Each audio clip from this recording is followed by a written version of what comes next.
Alors, comment est arrivé du coup votre intérêt pour la truffe? Mon conjoint a planté il y a à peu près 14-15 ans et du coup moi je suis arrivée il y a une dizaine d'années et voilà, j'ai commencé à m'intéresser petit à petit en lisant et puis j'ai pris le virus et du coup voilà, je me suis de plus en plus intéressée, j'ai commencé à faire des formations et puis voilà, de fil en aiguille je suis arrivée là. Alors là, on est sur votre truffière. Est-ce que vous pouvez me parler un peu de ce que vous y faites? Travail du sol, irrigation? Alors, pendant 3 ans on n'a pas travaillé le sol. Cette année, on a fait avec un appareil qui s'appelle le Télétool, donc pour un petit peu aérer le sol et surtout couper les petites racines. Ensuite, alors irrigation, on va dire arrosage.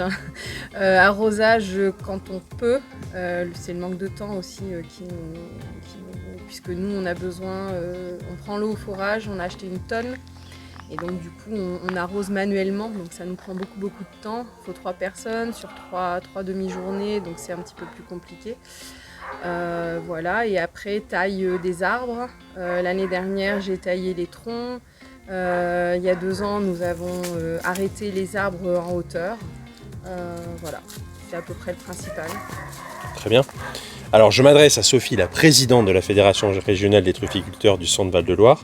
Est-ce que vous pouvez nous parler de la trufficulture dans votre région, comment elle se porte, les différents départements qui la composent? Alors actuellement, donc on a le Cher et l'Indre, on a le 37, l'Indre-et-Loire, et puis le 45, le Loiret, dernière arrivée. Comment elle se porte? On est une toute jeune fédération régionale, on est très peu connus, on a à peu près 300 adhérents sur la région. Pour environ 5 à 600 hectares à peu près. Des truffières qui sont quand même relativement jeunes. Donc du coup c'est vrai qu'elles ne produisent pas encore ce qu'on pouvait avoir au niveau historique, mais on compte bien augmenter d'année en année. D'accord, très bien. Est-ce que vous pouvez nous parler un petit peu des marchés? On a le premier marché, nous, dans le Berry, qui est à Issoudun, donc qui est le dimanche d'avant Noël. Voilà, qui est quand même assez connu, il va fêter ses 20 ans l'année prochaine. Voilà, et ensuite on a plusieurs communes dans le département du Cher. On a Baugy, on a Lapan, on a Vornay, où on fait des marchés, soit l'après-midi, soit le matin, et on essaye de faire des repas pour essayer de faire connaître aux gens la truffe, le goût que ça peut avoir, comment la cuisiner, etc. Et on va avoir un marché donc, qui va se dérouler le 15 janvier à Orléans. Donc ça, c'est une première. Ça nous tenait à cœur parce que le siège de la fédération est à Orléans. Donc du coup, voilà. Donc cette année, on va inaugurer Orléans. Très bien. Alors, le congrès de la Fédération française des trufficulteurs s'est tenu dans votre région en septembre dernier à Issoudun. Est-ce que vous pouvez me dire ce que vous en avez retenu? Très bon moment de convivialité, c'était vraiment très intéressant. Après moi ce que j'ai retenu c'est que voilà, on n'est pas connu pour l'instant, la région Centre-Val de Loire. Ah bon, il y a des truffes, voilà. Et puis de tout ce qu'on a pu écouter, ils ont eu quand même beaucoup d'aide financière alors que pour l'instant on n'a rien du tout nous, donc voilà, je pense qu'on va partir sur cet aspect-là, d'aller voir les politiques, essayer de voir avec eux comment on peut faire, comment on peut s'entraider pour essayer de vraiment dynamiser cette filière truffe et de la porter vraiment au sommet, quoi. Donc j'imagine que du coup, en tant que présidente de la fédération, au niveau national, enfin fédération régionale Centre Val de Loire, au niveau national, vous espérez apporter un petit truc, j'imagine?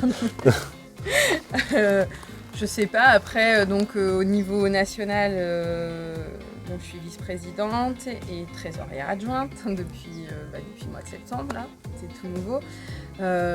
Oui, apporter ma petite graine à l'édifice, ça peut être sympa, puis d'avoir, je pense, de la communication avec toutes les régions, ça par contre ça me tient à cœur et ça j'aimerais vraiment travailler là-dessus avec eux. Très bien. Alors à titre personnel, est-ce que vous avez d'autres projets trufficoles? Je pense qu'on va replanter. On va essayer, ça fait quelques années qu'en fait on n'a pas planté. Du coup, on se dit que voilà, avec ce qui se passe, tous les ans, il faudrait replanter un petit peu. Donc là, on va augmenter un petit peu la surface chaque année. Très bien. Allez, pour terminer, une petite recette truffée. Alors, écraser de pommes de terre avec de la truffe, sinon les tagliatelles, toutes simples, avec de la truffe râpée, avec un petit filet de crème fraîche. Pour moi, c'est ça ce qui est le mieux. Allez, et pour terminer, un dernier mot peut-être sur l'avenir de la filière, un mot pour l'avenir de la truffe en général, quelque chose de positif? Quelque chose de positif, on peut que monter, on peut que évoluer dans le positif. Et ça, c'est ce que j'aimerais essayer de faire durant mon mandat au niveau de la région. Bon, mais merci beaucoup Sophie et à très bientôt, j'espère. Merci.